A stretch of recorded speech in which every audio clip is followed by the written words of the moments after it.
Lick noticed an eerie tranquility pervading the town. Surrounded by people seeking her aid, Lin found herself in demand, even being asked to name a newborn by a hopeful mother, albeit with a contrasting opinion from the father about Lin's influence. When a child was caught stealing, Lin intervened, offering alternative consequences and promising to help if hunger was the root cause. Her kindness moved the child to tears. Amid requests for massages from the elderly, Lin accidentally damaged a doll. Quickly trying to mend it, Peel urged her to pursue Mr. Pudding. Lin insisted on addressing the town's needs. Lick, recognizing the town's unusual serenity, intervened by fixing the broken doll and returning it to the girl. Meanwhile, as they continued to chase Lick, he sensed danger and shielded Lin from spikes emerging from the ground. The commander arrived, disregarding the girl's toy. While Lin fretted over Lick's well-being, soldiers encircled Lin, and Jail, the attendant, instructed Lick to cease his charade, exposing his true identity by discarding his pudding disguise. Lick drew admiration from Lin for his striking appearance. In the ensuing chaos, he deftly evaded attacks, ensuring Lin's safety and dispatching the soldiers with his sword. Despite Jail's attempts to intervene, Lick aimed to protect Lin, prompting her to intercede. However, Jail insisted she adhere to their mission's directives. Taking advantage of the moment, she seized the opportunity to educate us about the rules of the game. The ballots contained enigmatic powers that activated upon touch, exclusively sanctioned for possession by the military. In this scenario, Licht, confident in his count of 57-0 compared to Jail's 900, urged him to flee. Despite this, Jail unleashed his abilities, causing iron spikes to thrust from the ground, hindering Licht's escape along his chosen path.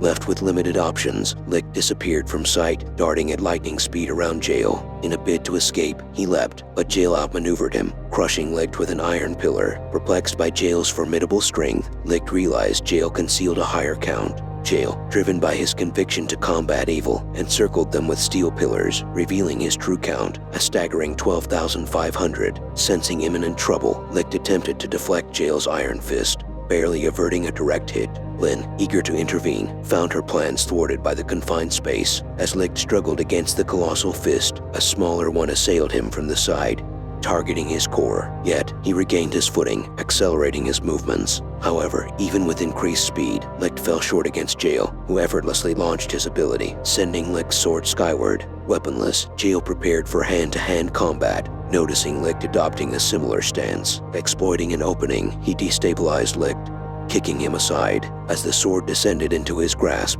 he returned it to Licht, mocking his sluggishness and ensnaring him with iron restraints. Despite Licht's pleas, Jail remained resolute, demanding information about his associates. In a moment of defiance, Licht quipped about Lin's supposed plot armor, drawing agreement from the onlookers. Perplexed by Licht's enigmatic demeanor, Jail pondered the mystery of his military affiliation.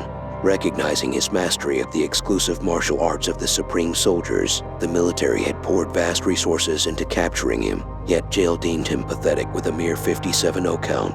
Licht stood firm, refusing to betray his friends, asserting he wasn't an informant. Jail summoned a whip, intending to extract information forcefully, reminiscent of 6-9, as he conjured the tool, but Lin intervened, shielding Licht from the blow, insisting he wasn't as terrible as portrayed. In fact, he had been assisting her all along. Jail, unimpressed, dismissed Lin's attempts to build a park for the children, deeming her efforts futile. He admonished Lin, emphasizing that the tranquility of the town shouldn't make her neglect her responsibilities, branding her as useless. Tearfully, Lin acknowledged her superior's critique and was ready to apologize, but Licht halted her. He revealed that he hadn't utilized his full power to avoid harming Lin's town, and upon destroying the cuffs, Jail realized Licht had concealed his true count all this time. Preparing for a showdown, Jail readied his true power, charging forward with clenched fists.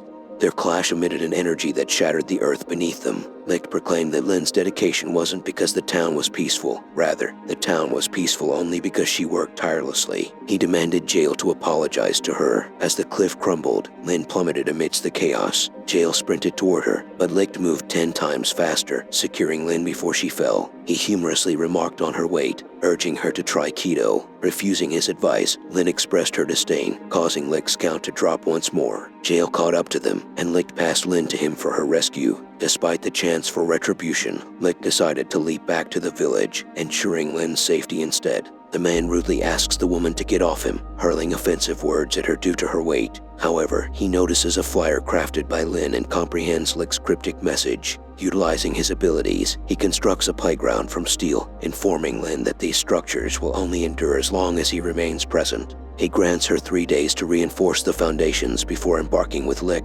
Despite compromising one of his beliefs, he contemplates Lick's true strength. Later, a girl approaches him with a broken toy, prompting him to fashion a screwdriver and dedicate the day to assisting her. A week later, Lick faces a scarcity of food until Hina eventually locates him.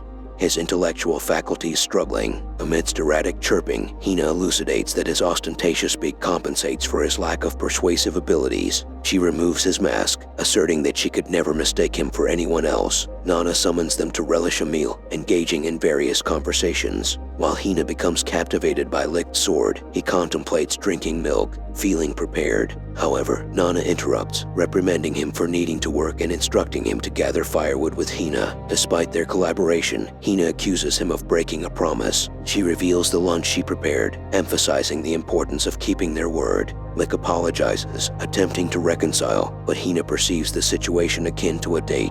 Though she suspects he might have sought other adventures during her absence, she remains unfazed, content with glimpsing him. As they talk, a plane piloted by a red-haired girl catches their attention. Despite her efforts, the aircraft careens towards a ravine. Reacting swiftly, Lick leaps off the cliff, rescuing her moments before the plane crashes. Rushing to the scene, Hina witnesses the red-haired girl jumping atop him, questioning his ability to fly, examining his peculiar second beak. However, he quips about flying only being possible if she can operate a plane. She could ride him instead. Lick climaxes, and she sees that the post-nut clarity has sent him into a different dimension as she lifted him and began to pull him away. Hina called out for a pause. The girl introduced herself as Pommel, expressing her belief that her dreams could be fulfilled with their help inside her hut. Displaying her 9th prototype, she conveyed her lifelong aspiration to soar in the sky, convinced it would enhance everyone's lives once people gained the ability to fly. Wishing for just one successful attempt, Pommel revealed her relentless pursuit despite the risk. Amidst the forbidden research into flight within the nation, Lick noticed the flaws in Pommel's blueprints. Death was the penalty for such investigations. Despite this, Pommel deemed certain dreams worth risking life for, believing life would be hollow without dreams. Lick found himself agreeing, taking the ink pen to rectify her blueprints. Seeing the corrected shape, Pommel felt it might resolve all her errors, leading her to hastily dismiss them from her hut. As they waited outside, Lick pondered the morality of his actions. Hina assured him that he had indeed done the right thing. Blushing slightly, while Lick felt a surge of determination, Pommel, curious about Lick's own dream, inquired about his travels, to which he cryptically responded. He then revealed his intention to break through her defenses, a comment that stirred a response from Tina. Interrupting the moment, Pommel announced the completion of the plane, promising that this time she would fly. However, in the distance, Lick noticed an approaching army. Realizing she had been discovered, Pommel's plane became his target as he swiftly destroyed it. Understanding the impending danger, when soldiers arrived, Pommel presented the debris, claiming she was merely fixing her old windmill. After the soldiers departed, Pommel acknowledged she would face execution, even if her plane had succeeded, knowing witnesses would hunt her relentlessly. Though Hina and Lick offered to stand by her, Pommel shattered their hopes, revealing that she would never have another chance. Her count, indicative of her dream achievements, had dropped to 0 since starting at 10, marking the failure of every attempt, including this final one. In the midst of chaos, Hina reassures everyone not to worry. She desperately pleads for help, reminiscent of the day her mother vanished. Tina tries to intervene to save Pommel but is forcefully pushed back.